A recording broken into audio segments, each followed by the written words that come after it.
साक्षी की शादी तिवारी परिवार में 8 साल पहले हुई थी, लेकिन साक्षी के व्यवहार से उसके ससुराल वाले बहुत दुखी रहते थे। अरे साक्षी, जल्दी से खाना बना ले, अजय और पापा आते होंगे खाना खाने के लिए। अरे अभी सुबह का खाना बनाकर उठी हूँ, अब दोपहर का बनाऊं? मुझसे नहीं बनता खाना वाना, ढूंढ लो कोई नौकरानी। अरे भाभी, आप माँ से कैसे बात कर रही हैं? ये सही तरीका नहीं है। अच्छा, अब तू मुझे तरीका सिखाएगी? रुक। ये कहकर साक्षी गुड़िया को धक्का मार देती है।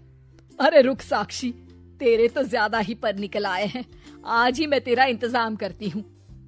दोपहर को साक्षी का पति अजय, भाई विवेक और पिता घर आते हैं। और बहू, खाना लगा दे, थोड़ा आराम कर लूंगा, फिर फैक्ट्री जाना है। आज खाना नहीं बना है जी, आप तो जानते हैं कि मेरी तबीयत ठीक नहीं रहती, पर अब ये भी खाना बनाने से इनकार कर रही है। अरे नहीं बनाऊंगी, कुछ नहीं बनाऊंगी, जो बात साफ है। अरे पागल बना दिया है तुम लोगों ने।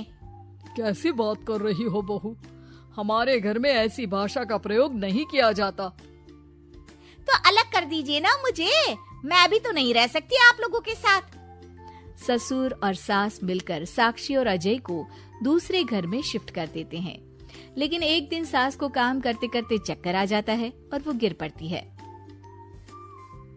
हमने आप लोगों को पहले ही बोला था कि इनके शरीर में कई तरह की समस्याएं हैं, अभी इनसे ज्यादा काम ना करवाएं। ससुर अपनी छोटी बेटी गुड़िया और छोटे बेटे विवेक के साथ बैठे हैं। बेटा विवेक, अब मैं तेरी शादी करवाना चाहता हूँ, अगर तुझे कोई लड़की पसंद हो तो बता दे, वरना मैं ही देख लेता हूँ कोई रिश्ता। हाँ पापा, मैं सोनम नाम की एक लड़की को पसंद करता हूँ, मैं आज ही उसके भाई और माँ को कहता हूँ कि वो आपसे मिलने आ जाए। सोनम की माँ शाम को विवेक के घर आती है। देखिए बहन जी, हमें कुछ नहीं चाहिए, बस आपकी बेटी अपना धर्म समझे, मेरे लिए वो मेरी बेटी रहेगी, बहू नहीं। सोनम की माँ रिश्ता तय कर वहाँ से चली जाती है। विवेक और सोनम की शादी हो जाती है। सोनम शादी से पहले तो आजाद ख्यालों की लड़की होती है, लेकिन शादी के बाद उसमें बड़ा बदलाव आ जाता है। सोनम सुबह सुबह सास ससुर के पास जाती है। पापा मम्मी, आप लोग ये दवाई खा लीजिए, इसे खाने से इम्यून सिस्टम सुधरता है, हर बुजुर्गों को तो इसे रोज जरूर खाना चाहिए। ये बोलकर वो उन लोगों को दवाई देती है। और हाँ, जल्दी से खाने की टेबल पर आ जाइए, नाश्ता बन गया है। एक दिन सोनम को उसकी जिठानी का फोन आता है। अरे सोनम, इन लोगों के लिए ज्यादा काम करने की जरूरत नहीं है, मैंने तो इन लोगों का बड़ा काम किया।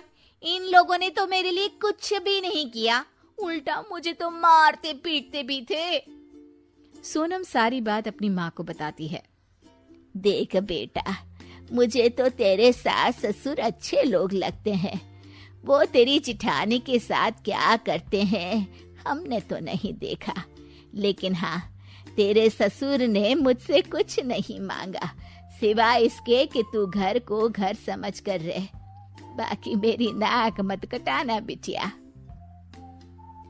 सोनम को भी साक्षी की बात पर विश्वास नहीं होता है। सोनम बेटा, मैं तुमसे बहुत खुश हूँ, मुझे जैसी बहू चाहिए थी तुम वैसी ही हो, मैं तुम्हारे नाम ये पूरा मकान करता हूँ। साक्षी को जब ये बात पता चलती है तो वो ससुराल आती है।